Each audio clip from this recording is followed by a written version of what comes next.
Hey, Anna. There's this one thing that I think everybody struggles with at some point, and it's something we talk about a lot, but maybe don't fully understand. Self-discipline. It's like this elusive unicorn, right? Everyone wants it, but it feels so hard to catch. Oh, absolutely, John. It's funny because we often treat it like some innate talent, like you either have it or you don't. But I've really come to see it as more like a muscle, something you can actually train and strengthen over time, rather than a fixed personality trait. Some days you wake up feeling like you can conquer the world, and other days, getting out of bed feels like a monumental task. Exactly, and that muscle analogy is perfect, because just like a physical muscle, it can get fatigued. If you push yourself too hard, too fast, you're more likely to just give up altogether. You can't just decide to lift 200 pounds on day one if you've never worked out before, can you? No, you'd probably injure yourself. And the same goes for self-discipline. We set these huge, ambitious goals. I'm going to work out for 2 hours every day, or I'm going to write a novel in a month. And then when we inevitably fall short, we feel like failures. But maybe the problem isn't us. It's our approach to building that discipline. I think that's a huge insight. We need to reframe it. Instead of seeing a lack of discipline as a character flaw, view it as an underdeveloped skill. So, if we accept it's a skill, what are some of the practical exercises we can start with to build this muscle? Well, for me, it always starts small. Like ridiculously small. If I want to start meditating, I don't aim for 30 minutes. I aim for 2 minutes. Just 2 minutes. It's so easy to achieve that it's almost silly not to. And that tiny win builds confidence, which is crucial for consistency. That's fantastic advice. The concept of micro-habits or tiny habits is so powerful because it bypasses that initial resistance. We often overthink things. Like, if I want to read more, instead of saying I'll read a book a week, I could just say I'll read 1 page before bed. It sounds almost too simple to be effective, but it is. It truly is, because what you're really doing isn't just building the habit, you're also building belief in yourself. You're proving to yourself, daily, that you can do what you set out to do. And that cumulative effect, that's where the magic happens. You're strengthening that disciplined muscle without even realizing it's happening at first. Yeah, it's about creating a positive feedback loop. Every time you successfully complete that small action, your brain gets a little hit of dopamine, a reward, and it reinforces the behavior. It's like giving your muscle a little protein shake after a workout. It helps it grow stronger. Exactly. Another thing that's been a game changer for me is environmental design. It's about making the desired behavior as easy as possible and the undesired behavior as difficult as possible. If I want to eat healthier, I don't buy junk food. Simple as that. If it's not in the house, I can't eat it. Oh, that's a huge one. It takes away the need for constant willpower. Because willpower, like our discipline muscle, is a finite resource.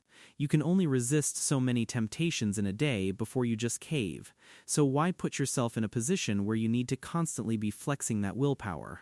Right? Like if you want to start running in the morning, lay out your running clothes the night before. Put your shoes right by the bed.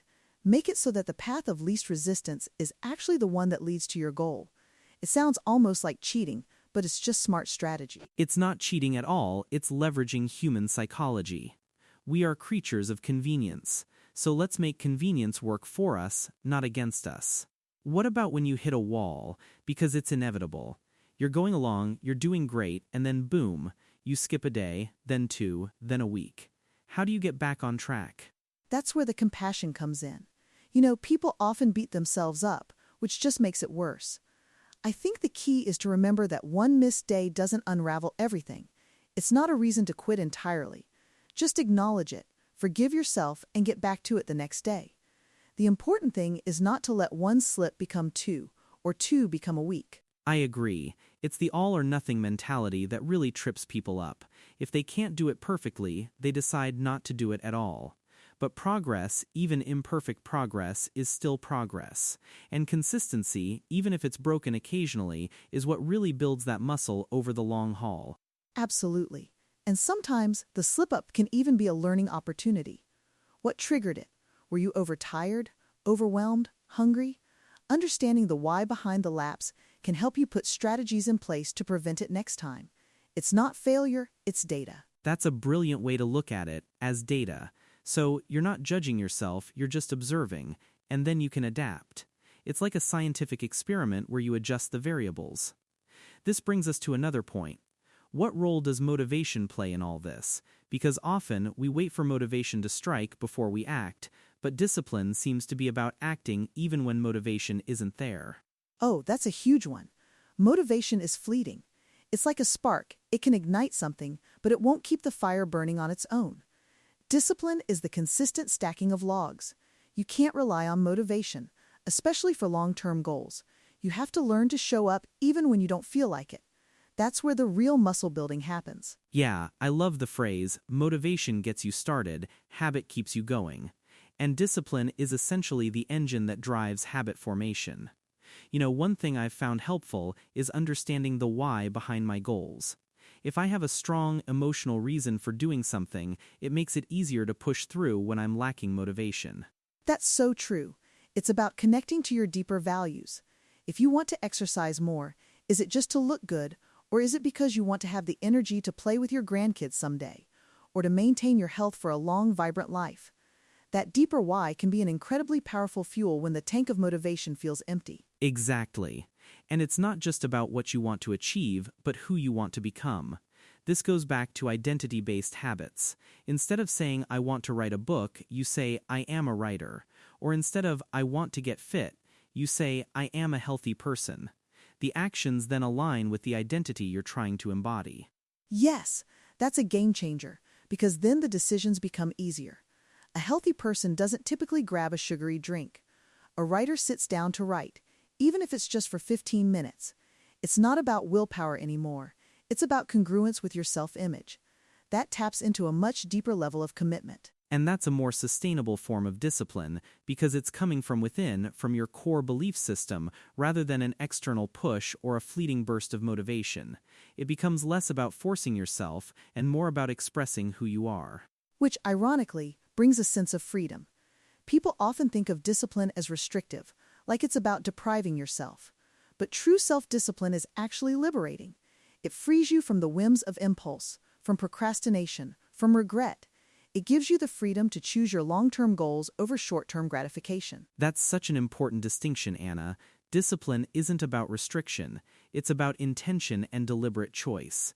It's choosing your future self over your present desires, which are often just fleeting. And when you consistently make those deliberate choices, that's when you see real change.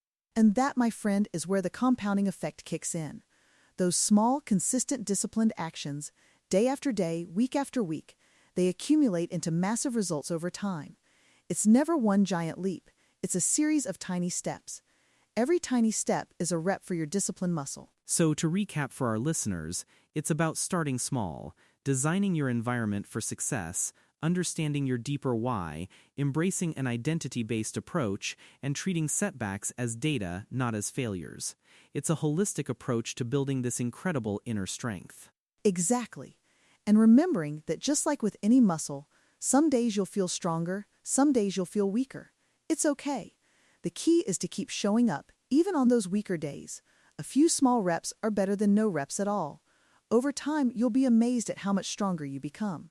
And the benefits extend far beyond just achieving a specific goal, right?